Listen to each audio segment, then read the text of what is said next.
स्वागत है आपका आज की क्लास में।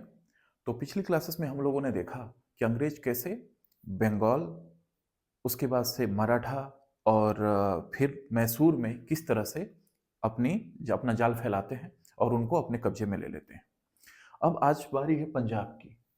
ठीक, तो इसमें देखेंगे पंजाब में अंग्रेजों ने किस तरह से अपना वर्चस्व फैलाया, किस तरह से पंजाब के क्षेत्रों को अपने अंग्रेजी शासन के अधीन कर लिया। तो आज का हमारा यही हेडिंग है, इस हिसाब से हम लोग शुरुआत करते हैं। तो देखिए, गुरु गोविंद सिंह जी का जब देहांत हो गया, उसके बाद एक बहुत बड़ा गैप आया, लेकिन थोड़ी जिम्मेदारी संभाली बंदा बहादुर जी ने। बंदा बहादुर सिंह उनका नाम था। ठीक, उन्हें लक्ष्मण देव भी कहा जाता था। और उन्होंने क्या किया, सिखों का एक तरह से नेतृत्व संभाला। लेकिन 1716 में एक मुगल बादशाह हुआ, फर्रुखसियर। उसने क्या किया, इनकी बंदा बहादुर जी की हत्या करवा दी। अब क्या हो गया, एक तरह से यह समझिए कि जो पूरा पंजाब है, ये आपका पंजाब मान लीजिए, एक रफली अगर ड्रॉ करता हूं, क्योंकि उसमें पाकिस्तान वाला पंजाब भी यहीं पे था। ये पूरा जो पंजाब है, एक तरह से नेतृत्व विहीन टाइप का हो गया। अब उस समय क्या होता था कि अब्दाली और उसके पहले जैसे नादिर शाह आया, 1739 में नादिर शाह आया, 1767 में अहमद शाह अब्दाली आया। ये लोग जब आते थे तो सबसे ज्यादा नुकसान होता था पंजाब को, क्योंकि उधर तो उनका ही क्षेत्र था, लाहौर वगैरह के उधर, और वहां से सीधे आते थे और यहाँ पर लूट मार कर कर और लेकर चले जाते थे। लूट मार के अलावा इनके और भी अत्याचार होते थे। जैसे अफगानी आते थे, या जो मुगल बादशाह के जो सूबेदार होते थे वहां पर, इन लोगों ने बहुत अत्याचार कर रखा था। क्या अत्याचार कर रखा था, महिलाएं जो थी वो सुरक्षित नहीं थी। वहां से कुछ भी सामान उठा लिया, किसी महिला को उठा लिया, और ये लोग उनके साथ गलत कार्य करते थे। अब हुआ क्या, एक कपूर सिंह जी थे। उन्होंने कहा कि भाई इस तरह से कैसे काम चलेगा, क्यों ना हम इसके लिए कुछ कार्य करें मिलकर। उन्होंने पूरी मीटिंग बुलाई सिखों की, और उन्होंने एक दल खालसा नामक एक संगठन बनाया। दल खालसा। दल खालसा ने एक प्रथा चालू की, जिसे राखी प्रथा कहा जाता था। राखी प्रथा चालू की। क्या था राखी प्रथा, हर एक गांव से कुछ कुछ लड़के, पहली बात कि सिखों के हर एक गांव से कुछ कुछ लड़के इस राखी प्रथा में, इस दल खालसा में रहते थे। और क्या करते थे, ये प्रोटेक्ट करने का काम करते थे उस गांव को। और उस गांव वाले उस प्रोटेक्शन के बदले में, समझिए कि जितनी उनकी उपज होती थी उसका 1/5, जैसे मान लीजिए 100 किलो अगर अनाज का पैदावार हुआ है, तो उसका 20 किलो इन्हें दे देते थे कि भाई तुम लोग खाओ पियो और हमारी सुरक्षा करो। ये लोग करते भी थे। धीरे धीरे उस दल खालसा बदल गया मिसलों में, मिसल कहे जाने लगे। मिसल एक अरबी शब्द है। मिसल क्या है, एक अरबी शब्द है। मिसल क्या है, अरबी शब्द। इसका मतलब क्या होता है, इसका मतलब होता है एक समान। एक समान। कई मिसलों में बट गए, और कई मिसल, कितने मिसल हो गए, 12 मिसल। मतलब ये जो पंजाब का जो क्षेत्र था, ये 12 बराबर मिसलों में बट गया। अब जैसे उसमें अहलुवालिया मिसल, सुकरचकिया मिसल, एक भंगी मिसल भी था, है ना, एक कन्हैया मिसल था, ऐसे ऐसे करते हुए 12 मिसल थे। अब उन 12 मिसलों के अलग अलग प्रमुख थे। अब उन्हीं प्रमुखों में एक थे, एक सुकरचकिया मिसल के एक प्रमुख थे। सुकरचकिया मिसल,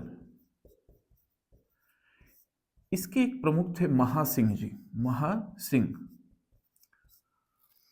इनका जब देहांत हुआ तो इनके एक बेटे हुए, मतलब इनके बेटे थे ही।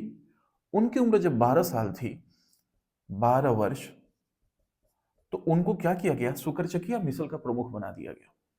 एक तरह से वो ये समझिए, वो मिसलों के प्रमुख कुछ ऐसे रहते थे जैसे समझिए कि एक छोटा सा एक क्षेत्र हो, उसके राजा, उसके शासक, उस टाइप के वो बन गए, छोटे से क्षेत्र के। उनका नाम था रणजीत सिंह जी, रणजीत सिंह। ये बने 1792 में, ठीक। और 97 तक जाते जाते, 97-98 तक जाते जाते लगभग 17-18 साल के थे उस समय, एक अफगानी आया आक्रमण करने, ठीक। उसका नाम था जमान शाह, जमान शाह। आया इधर कश्मीर की तरफ, इधर हमला करने, लेकिन उसकी जो तोपें थी वो गिर गई चिनाब नदी में। कहां पर? चिनाब नदी में इसकी तोपें गिर गई, चिनाब नदी में तोपें गिर गई। यह क्षेत्र किसका पड़ता था? रणजीत सिंह जी का। इन्होंने इनको इनके सैनिकों ने बताया कि भाई वहां पे तोपें गिरी हुई है।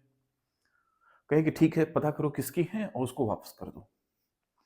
तोपों तोपों को क्या किया गया? बकायदे जमान शाह को ले जाकर वापस कर दिया गया। उसने सोचा कि बताओ ऐसे कौन करता है भाई, एक तो आक्रमण करने आया इधर और उसकी तोपें बारिश और पानी में, बाढ़ के चक्कर में उसी में गिर गई। सोचा कि छोड़ो, जान बचे तो लाखों पाए, भाग गया।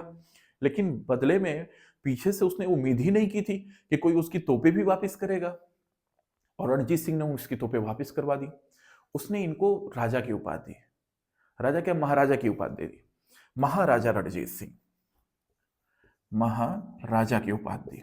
किसने दिया? जमान शाह ने। ये भी अहमद शाह अब्दाली का एक पोता था, आगे देखेंगे। एक शाह शुजा भी उनका पोता था, ये भी था। तो इसने क्या किया? महाराजा की उपाधि। साथ ही साथ कहा कि आप लाहौर, चूंकि लाहौर उसी का क्षेत्र था, ये लाहौर उसी का क्षेत्र था, कहा कि आप लाहौर की सूबेदारी संभालिए। बन गए सूबेदार, इनको ये क्षेत्र दे दिया। अब इनको जब सूबेदारी मिली तो वहां के पूरे क्षेत्र का जो भी इनको भू राजस्व भी मिलता था, इससे इनकी स्थिति और मजबूत होने लगी। और इन्हें भी पता था, ये भी, चूंकि जितने भी दूरदर्शी सोच वाले जो बने शासक, उन्हें पता था कि इस समय अंग्रेज एक बहुत बड़ी शक्ति है, आज नहीं कल हमला तो करेंगे। तो ये क्या किए, एक बहुत ही अच्छी सेना रख ली है, और उस सेना को इन्होंने यूरोपीय ढंग से प्रशिक्षण दिलवाया, इन्होंने भी, क्योंकि इन्हें पता था कि इस समय सबसे बड़ी शक्ति कौन है? अंग्रेज। और उनसे लोहा लेना है तो हमें सेना रखनी पड़ेगी यूरोपियों की स्टाइल की। तो उसी में एक वंतूरा भी थे, अलार्ड भी थे। इन लोगों ने क्या किया? बहुत अच्छे से सेना का प्रशिक्षण दिया। खुद महाराणा रणजीत सिंह जो थे, ये फ्रेंच में कुछ, इन लोगों को अगर कोई कमांड देना होता तो ये फ्रेंच में कमांड देते थे। बहुत बड़े लड़ाके थे। अब समय बीतता गया, फिर 1808 आया, 1808। इस समय इन्होंने क्या किया कि आसपास के जो क्षेत्र थे, आसपास के 1808 और 1809 तक आसपास के जितने भी क्षेत्र थे, इन्होंने क्या किया? अपने क्षेत्रों में मिला लिया। और ये एक तरह से सतलज नदी के दक्षिण भी आने लगे। सतलज नदी मान लीजिए यहां से अगर बह रही है, इसके दक्षिण तक भी आने लगे महाराणा रणजीत सिंह। यह बात जब अंग्रेजों को पता लगी तो इन्होंने अपने एक दूत को इनके पास भेजा। उसका नाम था चार्ल्स मेटकॉफ, मेटकॉफ उसका नाम था। गया, वह जाकर इनसे समझौता किया, और उस संधि का नाम, एक संधि किया जिसका नाम था अमृतसर की संधि। इसको मैं मिटाता हूं, उसका नाम था अमृतसर की संधि। 1809 में यह संधि हुई।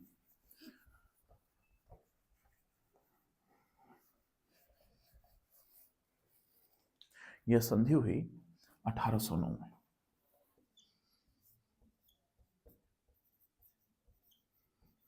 अमृतसर की संधि,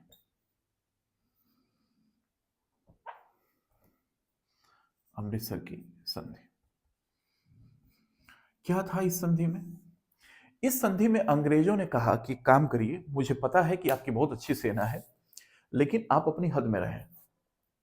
और कहा कि आपको तो पता ही है हमारी कितनी बड़ी सेना है, आप एक काम करिए, हम लोग आपका तभी तक सम्मान करेंगे जब तक आप सतलज नदी के तक अपनी सीमा को बनाए रखेंगे, इसको पार नहीं करेंगे। इसका मतलब सुकरचकिया मिसल, जो कि अब महाराणा रणजीत सिंह के अंदर में था, उनको कहा गया कि आप जो सतलज नदी, आपकी जो पूर्वी और दक्षिणी सीमा, ये कौन सी सीमा होगी? पूर्वी और दक्षिणी सीमा। आपकी पूर्वी और दक्षिणी सीमा बस सतलज नदी तक है। उसके पहले ऑलरेडी 1808 तक इन्होंने क्या किया था? लाहौर पे पूरा अधिकार कर लिया था। लाहौर पे अधिकार करने के साथ साथ वो उनकी राजनीतिक राजधानी हो गई। इन्होंने अपनी धार्मिक राजधानी अमृतसर को भी जीत लिया था। लाहौर और अमृतसर में बहुत ज्यादा दूरी नहीं है, उसको भी जीत लिया था। फिर उसके बाद से अभी आगे बढ़ते ही जा रहे थे। तो इन्होंने क्या किया, अंग्रेजों ने कहा कि आप बस सतलज नदी तक रुक जाइए और सतलज नदी के इधर लुधियाना में अपनी एक सेना बैठा दी। इस संधि में यह था कि हम आपका यही तक क्षेत्र मानते हैं। रणजीत सिंह ने कहा कि ऊपर उत्तर की तरफ, कहा कि जाइए उत्तर, आप जितना जाना चाहते हैं आप अफगानों तक पहुंच जाइए, हमें कोई दिक्कत नहीं है, लेकिन दक्षिण नहीं आना है। और महाराणा रणजीत सिंह ने वहां पर संधि कर ली। उससे कुछ सैनिक आहत भी हुए। कहे कि आज इस संधि के माध्यम से महाराणा रणजीत सिंह जी की मृत्यु हुई है। मतलब वो उनका ऑरा इस तरह का नहीं था क्योंकि इस संधि कर लें, वो चाहते तो आगे और चलते जाते, लेकिन अल्टीमेटली अंग्रेजों से तो मुकाबला, इतनी बड़ी फौज भी नहीं थी कि अंग्रेजों से मुकाबला हो जाती। उस समय यह माना जाता था कि एशिया की दूसरी सबसे बड़ी फौज किसके पास थी? महाराणा रणजीत सिंह जी के पास। पहली किसके पास थी? ईस्ट इंडिया कंपनी की। और ईस्ट इंडिया कंपनी वाले कहते थे कि हम मानते हैं कि महाराणा रणजीत सिंह जो है, इनकी सेना जो है दूसरी सर्वश्रेष्ठ सेना है। मतलब अपनी तो खुद की ही मानते थे वो, और कहते थे इनकी दूसरी सर्वश्रेष्ठ सेना है। ठीक, ये बढ़ता गया। इसके बाद से ये क्या किए आगे, इन्होंने कांगड़ा वगैरह और हिमाचल के और भी कुछ क्षेत्र थे उसको भी विजिट कर लिया। जब कह दिए सब उत्तर जाओ, तो उत्तर के क्षेत्रों को अपने राज्य में मिला लिया इन्होंने। यह सब करते करते उसी बीच में इनके पास शाह शुजा आया। शाह शुजा अहमद शाह अब्दाली का पोता आया। उसकी लड़ाई हुई थी अफगानिस्तान में दोस्त मोहम्मद खान से। ठीक, लड़ाई किस बात को हुई थी? गद्दी पर बैठने को लेकर। दोस्त मोहम्मद खान ने इसको मार के भगा दिया। आया रणजीत सिंह जी के पास, कहा हम चाहते हैं आप हमारी मदद करें। इन्होंने कहा क्यों? कहा कि चूंकि मतलब आप हमारी मतलब मदद कर देंगे तो हम बैठ जाएंगे गद्दी पर और आपको उसके बदले कुछ देंगे। कहे क्या दोगे?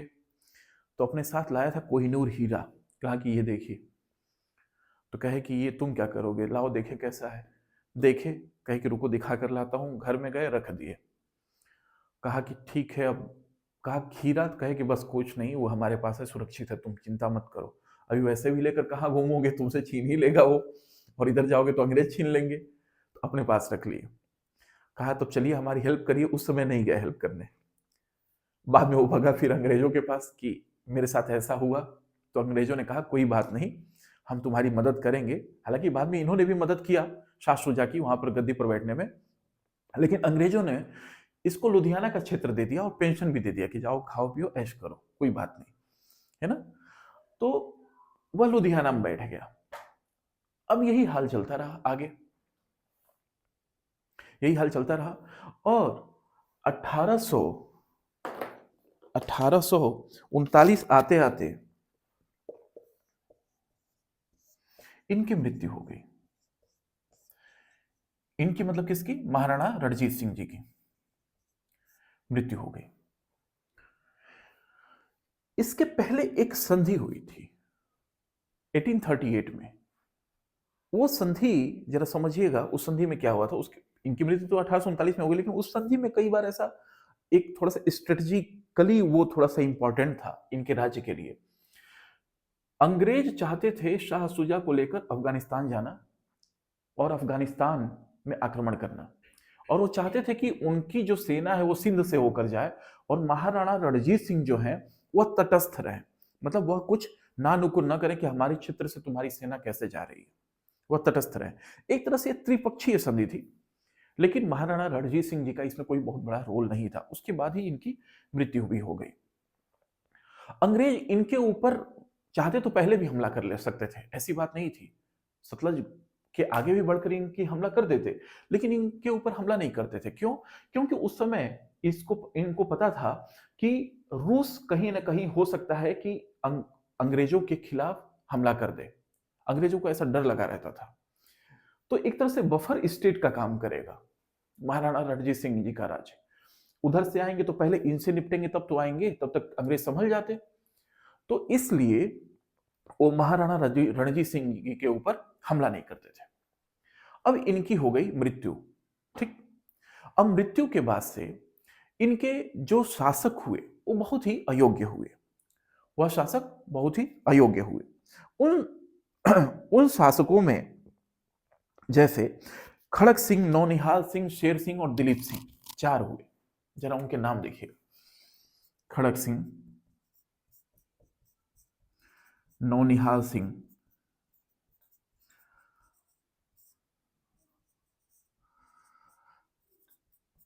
शेर सिंह और दिलीप सिंह।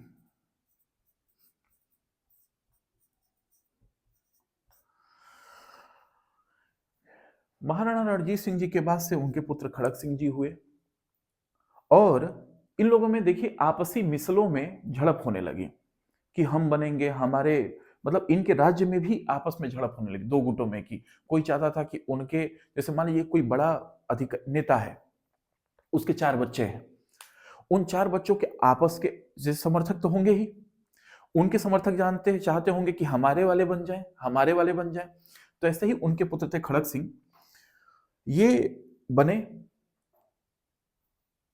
उसके बाद से नौनिहाल सिंह जो बने, मतलब इनको बनाया गया, इनका क्रियाक्रम करके आ रहे हैं, तब तक इनका भी एक्सीडेंट हो गया, ये भी मर गए, मतलब दुर्घटना के शिकार हो गए, ये भी मर गए। इसके बाद से शेर सिंह जी बने, फिर ये भी बहुत ज्यादा दिन तक नहीं रहे, फिर लास्ट में बने दिलीप सिंह। अब जब दिलीप सिंह बनते हैं, इन्हीं के काल में 1845-46 में प्रथम आंग्ल मराठा युद्ध, आंग्ल और पंजाब का युद्ध होता है, आंग्ल सिख युद्ध जिसको बोलते हैं।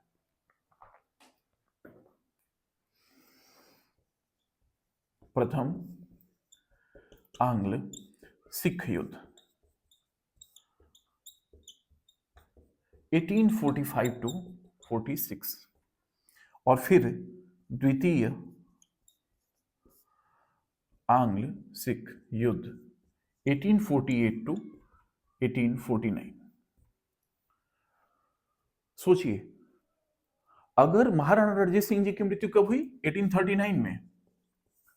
और दूसरा जो युद्ध हो रहा है कब हो रहा है? 1849, मतलब 10 सालों के अंदर में ये हाल हो गया।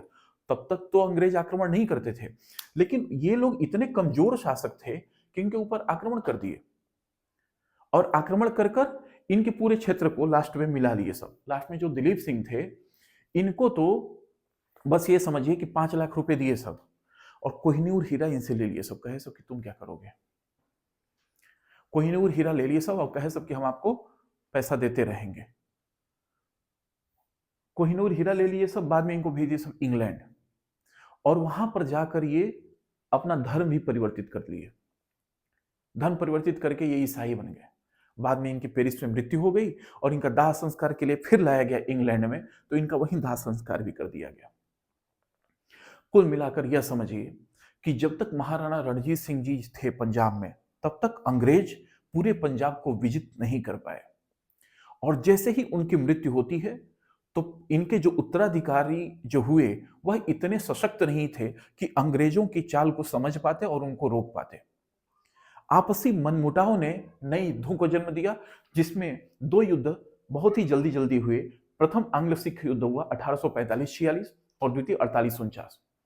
इसके बाद से पूरा जो पंजाब का जो क्षेत्र था, वह अंग्रेजों के हाथ में आ गया। पंजाब जो कि बहुत ही फर्टाइल जो कि क्षेत्र था, वह आने से अंग्रेजों के भू राजस्व की राशि में बहुत ही ज्यादा वृद्धि हो गई। अब खुद समझिए, पहले तो सबसे बड़ा क्षेत्र आपका वेस्ट बंगाल का, आपका बंगाल, बंगाल के बाद से मराठे, मराठे के बाद से मैसूर, मैसूर के बाद से फिर देखिए पंजाब, ये सारे क्षेत्र उनके अंदर आ गए। अब सोचिए कि उस समय अंग्रेजों की क्या उसमें उनका टेरर होगा, कैसे लोग उनसे डरते होंगे। अब जो छोटे-मोटे जो सिंध वगैरह बचेंगे, क्या उनकी हिम्मत है इसको अंग्रेजों को रोकने की? किसी की नहीं रहेगी। तो इस तरह से अंग्रेज जो है अपनी शक्ति का प्रदर्शन वहां भी किए, और इनके बीच में क्या हुआ कि बहुत सारी अलग-अलग, जैसे लाहौर की संधि हुई और भी छोटी-मोटी संधियां बीच में होती रही, लेकिन ये लोग रजिस्ट ही नहीं कर पाए अंग्रेजों को। और ये इतना ज्यादा इंपॉर्टेंट नहीं। अब यदि कोई पूछे कि इस पूरे क्लास में सबसे ज्यादा इंपॉर्टेंट चीजें क्या क्या थी, तो पहली बात कि ये दो आप लोग सन याद रखिएगा। हो सकता है मैच करने के लिए बोल दे, उस समय ये पूछ दे कि उस समय पंजाब का जो शासक थे उनका नाम क्या था, ये थे। उसके बाद से यह पूछता है कि महाराणा रणजीत सिंह का संबंध किस मिसल से था, तो वह सुकरचकिया मिसल के थे। दल खालसा की स्थापना किसने किया था, तो वह कपूर सिंह जी थे। इन्हीं कितनी मिसलें थी, तो 12 मिसलें थी। राखी प्रथा के अंतर्गत कितना जो भू राशि मिलती थी, भू राजस्व की राशि मिलती थी, कितनी मिलती थी, कितना अनाज मिलता था, तो 5वां हिस्सा मिलता था। तो ये पूरे क्लास में यही सब इंपॉर्टेंट है। ठीक, तो इसको ध्यान में रखते हुए चलिएगा। अब अगली क्लास से फिर हम लोग देखेंगे अंग्रेजों की अलग अलग नीतियों के बारे में, क्योंकि ये पीसीएससी और यूपीएससी वगैरह में भी ये बहुत ज्यादा पूछा नहीं जाता, क्योंकि उस समय के तात्कालिक और भी बहुत सारी चीजें हुई थी। जैसे अब आप खुद समझिए, बंगाल जो कि बहुत बड़ा क्षेत्र था, बंगाल, बिहार, उड़ीसा, अभी का बांग्लादेश, सब कुछ उसी में था। वह उस समय वो बहुत सारी चीजें उस वहां से पूछी जाती हैं। फिर मैसूर हो गया, मराठे हो गए, ये हो गया। तो अगर बहुत सारे इंपॉर्टेंट जो चीजें हैं उनको ज्यादा पूछा जाता है, इसलिए इस पे अब दोनों युद्धों को अलग अलग पढ़ाने का कोई मतलब नहीं है, क्योंकि जब तक पूछता ही नहीं है तो टाइम क्यों वेस्ट करना। अब अगला हम लोग देखेंगे फिर इस हिसाब से अंग्रेजों की नीतियां, अंग्रेजों की नीतियों में क्या है, इसी तरह से आप समझिए। इसी में फिर इसी तरह से सिंध को भी मिला लिए। सिंध जो कि अभी के वर्तमान में पाकिस्तान का एक प्रांत है, एक स्टेट है। पाकिस्तान में 4 अभी स्टेट हैं, खैबर पख्तूनख्वा, पंजाब, सिंध और बलूचिस्तान। तो जो सिंध था यहां पर भी वो आक्रमण करके ले लिए। तो यहां से लेकर अफगानिस्तान तक पूरा ये सब जो क्षेत्र है ना, ये अंग्रेजों के अंडर में आ गया। अब यहां से जब हम लोग आगे पढ़ेंगे तो आगे हम लोग देखेंगे कि किस तरह से उनकी आर्थिक नीतियां क्या थी। अब आर्थिक नीतियों पे बात करेंगे, फिर सामाजिक नीतियों में बात करेंगे, और ऐसे करते हुए हम लोग चलेंगे। ठीक है, तो आज के लिए इतना ही। Thank you so much.